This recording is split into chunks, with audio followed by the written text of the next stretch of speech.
임금으로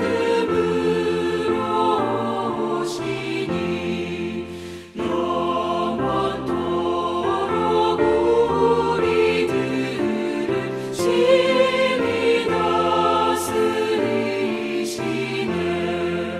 죄로 상한 우리 마음 은혜로서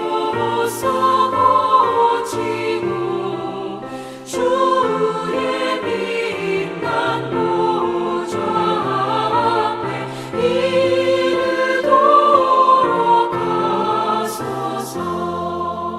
아멘.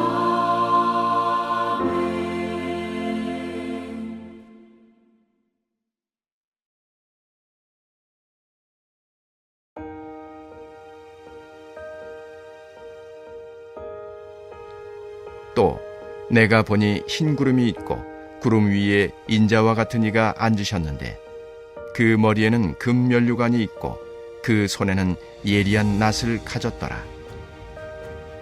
또 다른 천사가 성전으로부터 나와 구름 위에 앉은 이를 향하여 큰 음성으로 외쳐 이르되 당신의 낫을 휘둘러 거두소서.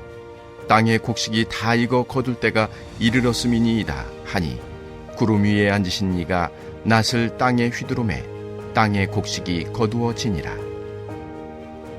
또 다른 천사가 하늘에 있는 성전에서 나오는데 역시 예리한 낫을 가졌더라. 또 불을 다스리는 다른 천사가 제단으로부터 나와 예리한 낫 가진 자를 향하여 큰 음성으로 불러 이르되 내 예리한 낫을 휘둘러 땅의 포도송이를 거두라. 그 포도가 익었느니라 하더라.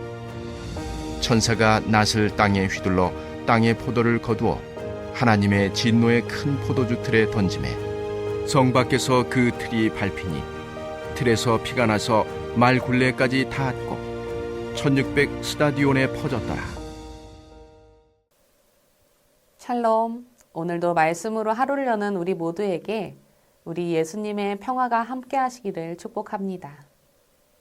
앞서 14장에서 우리는 시온산 위에 선 14만 4천 성도들의 찬양과 새 천사들을 통해 우리에게 위로와 경고의 메시지를 주시는 주님을 만났습니다. 그리고 이제 마지막 추수의 환상으로 마지막 날에 성도들에게 주실 구원과 악인들이 받게 될 심판에 대해서 알려주고 계십니다. 저는 요한계시록을 묵상하면서 주세페 베르디의 레퀴엠 중 진노의 날, 라틴어로 디에스 이레라는 곡이 계속 떠올랐습니다. 아마 한번 들으시면 다들 잘 아실 텐데요. 구원받는 자들은 천국으로 가고 구원을 받지 못하는 자들은 영원한 불길 속으로 던져지는 심판의 날 마지막 나팔 소리를 묘사하는 곡입니다.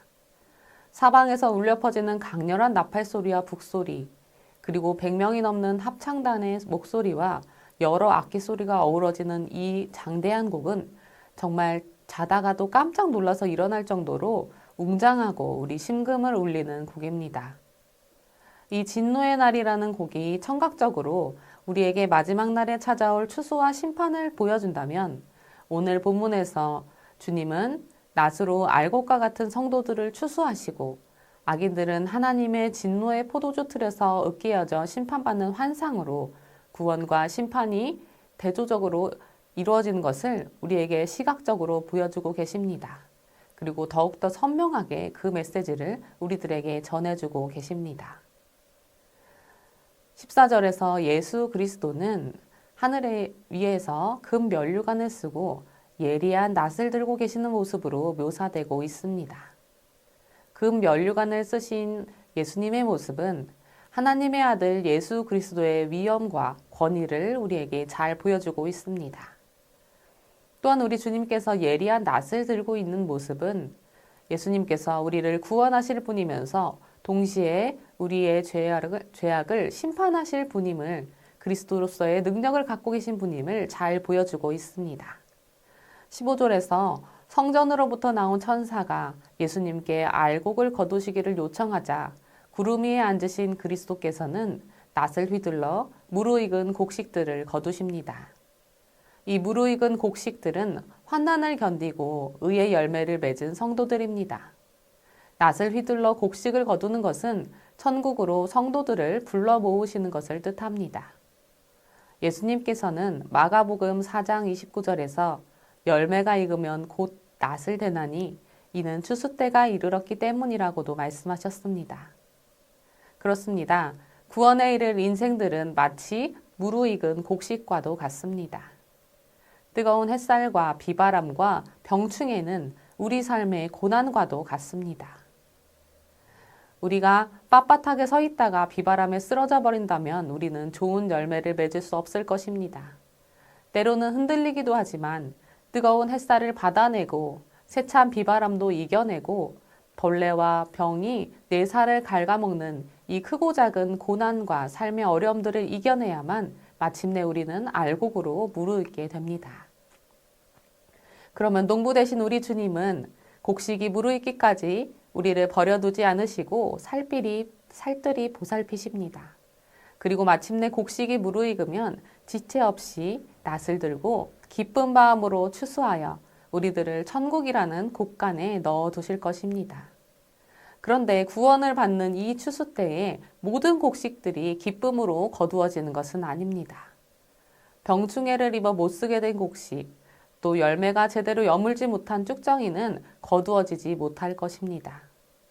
이 쭉정이는 이 세상과 타협하고 죄악에 빠져 우리 삶을 좀먹는 어려움과 고난에 무릎 꿇어버린 쭉정이와 같은 인생들이 주님의 손길에 기쁘게 거두어지지 못함을 뜻합니다.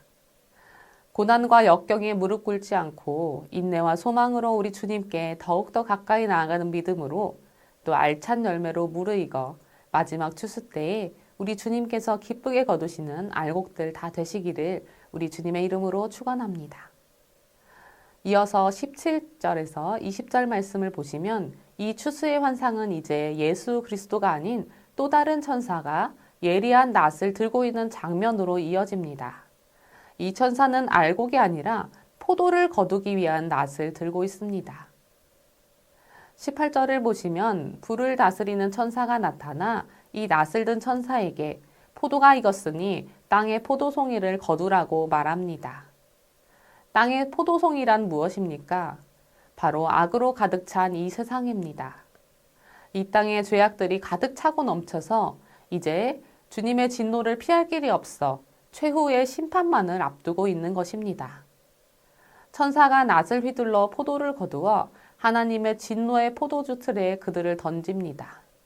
그런데 포도주 틀에 넣어져서 밟혀 으깨어지는 것은 포도즙이 아니라 바로 악인들의 피입니다. 20절을 보시면 악인들의 피가 흘러나와 1600 스타디온에 퍼진다고 기록하고 있습니다. 1600 스타디온은 팔레스타인 지역의 남부 길이에 해당하는 300km 정도의 거리입니다. 오늘 본문에서는 이것이 온 땅과 온 세상을 뒤덮을 정도로 큰 심판이 임하여 그들의 피가 온 땅에 퍼질 것임을 강력히 경고하고 있다고 이해할 수 있습니다. 마치 포도즙을 짜듯이 악인들의 피가 흘러넘치는 이 모습을 선명한 이미지로 떠오르게 하는데요. 이 잔인한 모습은 악인의 최후에 대한 하나님의 강력한 경고이자 동시에 이 땅에서 끝까지 믿음을 지키며 인내한 성도들을 위한 위로와 격려의 말씀입니다. 오래 참으시는 하나님의 진노가 죄악으로 가득 찬 이 세상에 부어질 때 끝까지 주님 앞에 회개하지 않고 죄 가운데 남아있는 악인들은 마치 바람에 날리는 겨와 같이 될 것입니다. 앞서 베르디의 레퀴엠 진노의 날에 대해 말씀드렸지요. 시간이 되신다면 한번 들어보시기 바랍니다.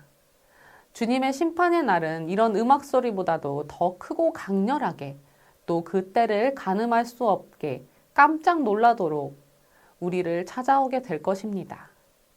그 때를 알 수 없지만 우리의 영혼은 아직도 이 세상의 일들과 내가 당하는 크고 작은 이 세상의 어려움 속에 잠겨 내 눈앞에 있는 문제만 바라보고 여전히 잠들어 있는 것은 아닌지 돌아보는 오늘 하루가 되시기를 소망합니다. 그리스도인들이 고난 가운데서도 낙심하지 않고 기도하며 인내하는 것은 우리 하나님께 소망이 있기 때문입니다. 이 세상의 것을 구하고 탐하던 사람들은 마지막 날 영원한 멸망을 당하게 되지만 하나님께만 소망을 두고 고난과 역경을 이긴 성도들은 의의 면류관을 받고 알곡이 되어 주님의 곳간에 기쁨으로 추수되게 될 것입니다. 그러므로 고난 가운데도 소망을 잃지 않으며 기쁨으로 주님께서 거두어 주실 추수날을 꿈꾸며 오늘도 선한 싸움을 싸워가는 하루 되시기를 주님의 이름으로 축원합니다. 함께 기도하시겠습니다.